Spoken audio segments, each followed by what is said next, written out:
Senator Mitchell. File item 35, Senator Mitchell. File item 35. Mr. Secretary, please read. Senate Bill 359 by Senator Mitchell, an act relating to pupil instruction. Senator Mitchell. Thank you very much, colleagues. SB 359 requires school districts with middle schools and high schools to implement something called the Fair Mathematics Placement Policies. You may say, Mitchell, what is a fair mathematics placement policy? Well, math misplacement is this new phenomenon that occurs when 9th grade students are held back to repeat an 8th grade math course, typically algebra, even after having achieved a B or greater, and testing proficient or even advanced on state assessments. And so instead of being advanced to the next level of math, their first year in high school, the 9th grade teacher makes an assumption based on, we're not sure what, that they aren't ready to advance to the next level of math, and they're quote-unquote held back. So this bill will require school districts to develop and establish and maintain a mathematics placement policy for 8th and 9th graders. And the objectives are the following: that it will require the teachers to make their placement based upon statewide assessments, diagnostic placement tests, as well as the students' actual grades. It'll also permit multiple checkpoints to assess the students' placement accuracy and academic progress. The challenge this is posing for young people is, if they are held back, it prevents them from going as far as they really have the capacity to go in math. And for some students, it prohibits them from getting to the advanced placement in math courses that allows them to meet the A through G pattern for admission into the UC system. There have been several studies that have assessed this problem. It's statewide. There are some districts that are doing much better than others. There are some districts who, after they saw the study commissioned by the Silicon Valley Community Foundation, created their own internal fair mathematics placement policies, but there are still some districts who haven't responded, and children are unfairly being held back and are experiencing the punitive consequences. So again, this bill, SB 359, will help correct this problem and ensure students have access to the classes they need to indeed be college ready and competitive in today's workforce. The bill has no opposition and received unanimous bipartisan support in Policy Committee. I ask for your aye vote. Debate or discussion? Debate or discussion, colleagues? Seeing and hearing none, is there any objection to substituting a unanimous roll call? Seeing and hearing none, ayes 40, no 0. The measure passes.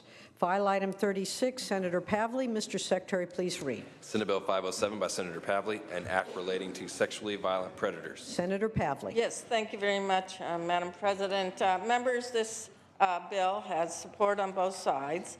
It's sponsored by the LA District Attorney's Office and is designed to bring about fair hearings when sexually violent predators come up for state hospital commitment review. The bill clarifies that the district attorney has the same right to review state hospital records in a sexual violent predator case as the defense counsel has. The intent of SB 507 is to avoid releasing dangerous offenders who are likely to commit more violent sex offenses upon their release. With Senate appropriations addressing confidentiality issues relating to records, the California Medical Association is no longer opposed to the bill. It has received unanimous support in both the Senate Public Safety and Appropriations Committee. I ask for your aye vote. Debate or discussion? Is there any debate or discussion? Senator Nielsen. Very quickly, I urge an aye vote. As being around for the time when the sexually violent predator law was written, I can tell you how important this information is. The district attorney would be the one that would initiate a proceedings after the Board of Parole hearings conducts a hearing, a probable cause hearing, and then refers it to the DA. But the DA does need to have the access to all of the information by all of the evaluators. Understand this makes that available to the defense counsel as well, so it is fair and equitable. But it does require this evidence if the district attorney is going to be able to prosecute this civil commitment of truly dangerous sex offenders who remain a risk of danger to society in need of treatment that is not available in the community, and that's what the civil commitment is all about. Thank you. Thank you, Senator Nielsen. Any further debate or discussion? Seeing and hearing none, Senator Pavley, would you like to close? I would just like to thank State Senator Jim Nielsen for his comments and ask for your aye vote. All debate having ceased, is there any objection to substituting a unanimous roll call? Seeing and hearing none, ayes 40, no 0. The measure passes. File item 37, Senator Liu. Mr. Secretary, please read. Senate Bill 224 by Senator Liu, an act relating to parole. Senator Liu. Excuse me, Madam President. I'd just like to move that bill to the inactive file. Without objection, that measure will be moved to the inactive file. File item 38, Senator Monning. Mr. Secretary, please read. Senate Bill 344 by Senator Monning, an act relating to commercial vehicle driver education. Senator Monning. Thank you, Madam President and members.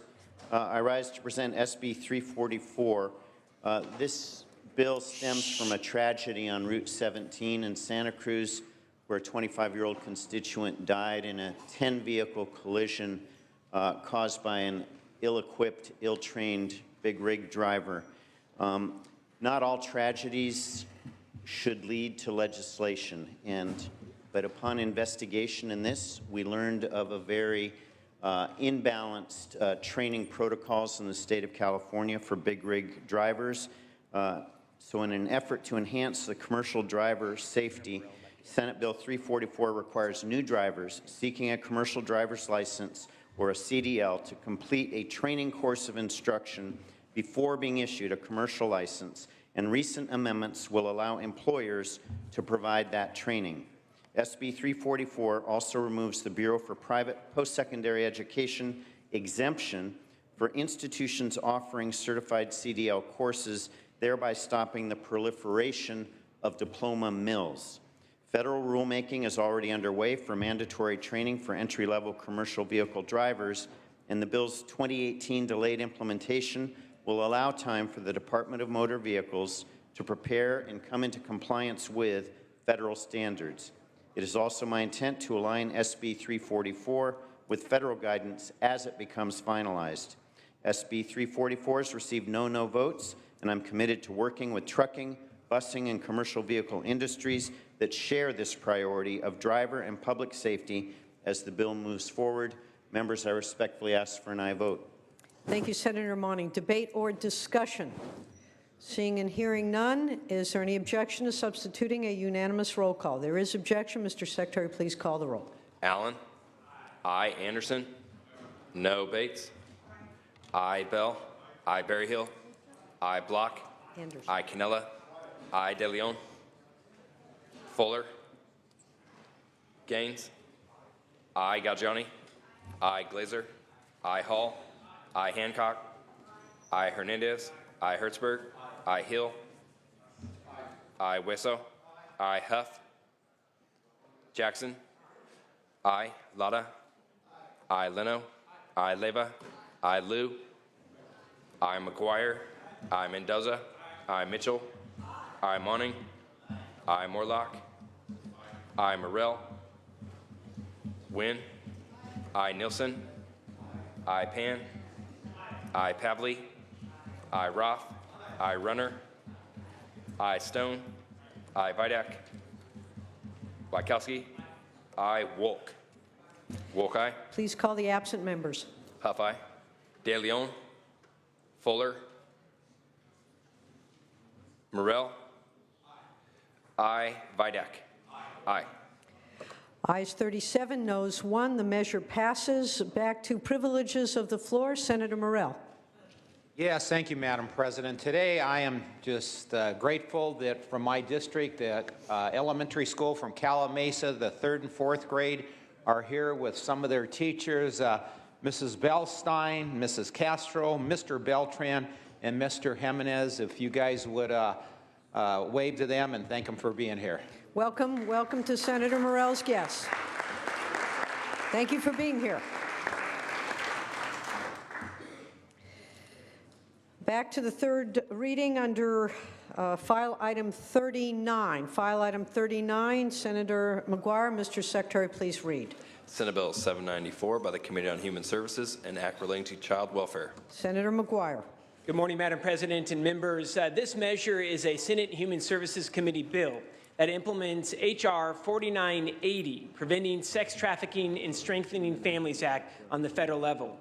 California statute must comply with federal requirements pertaining to child welfare in order to ensure the uninterrupted flow of California's Title IX allocation for child welfare services, which is over $1 billion annually here in California. This bill implements necessary changes to statute identified by the California Department of Social Services. Specifically, the bill ensures California statute conforms to federal law pertaining to the following areas: sex trafficking prevention, sex trafficking data collection, reasonable and prudent parent standards, adoption incentives payment program, successor guardian, and successor adulthood. This received bipartisan support at the committee level and respectfully ask for the body's aye vote. Thank you, Senator McGuire. Is there any debate or discussion on this item? Any debate or discussion? Seeing and hearing none, is there any objection to substituting a unanimous roll call? Seeing and hearing none, ayes 40, no 0. The measure passes. File item 40, Senator Bates. Mr. Secretary, please read. Senate Concurrent Resolution 63 by Senator Bates relative to National Stroke Awareness Month. Senator Bates. Thank you, Madam President. Members, I rise today to present SCR 63 designating May 2015 as National Stroke Awareness Month. It is a bit delayed due to some technical issues with the production of the resolution, but very important to discuss it because strokes are the 5th leading cause of death in California. They kill about 130,000 people nationwide and approximately 13,000 citizens of California each year. Alarmingly, 1 in 3 Americans are not able to name any of the signs or symptoms of a stroke. Therefore, this resolution urges all citizens of our state to familiarize themselves with the risk factors associated with stroke. The American Stroke Association uses the FAST acronym to help recognize the warning signs and encourage them to act quickly that include face drooping, arm weakness, speech difficulty, and time to call 911. I took this resolution, members, because my brother was unfortunately a victim of this and did not know that he was having a stroke, was talking to me when I was in the assembly, calling me, telling me something was wrong. I was able to inform him to quickly call 911. He was a professional athlete, a golfer, actually played on the tour, and has been somewhat disabled since that time. So it's really important that we all know and recognize the signs because quick action can actually allow you to totally recover. So I respectfully ask for your aye vote on SCR 63. Members, debate or discussion on this item. Senator Monning. Thank you, Mr. President.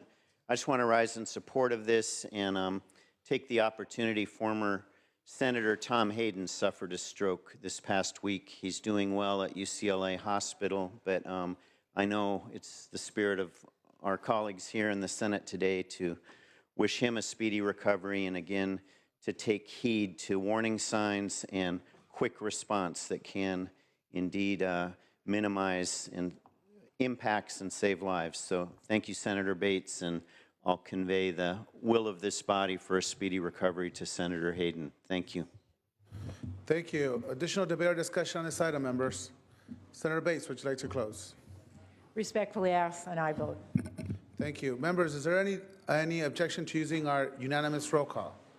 Seeing and hearing none, ayes 40, no 0. The resolution is adopted.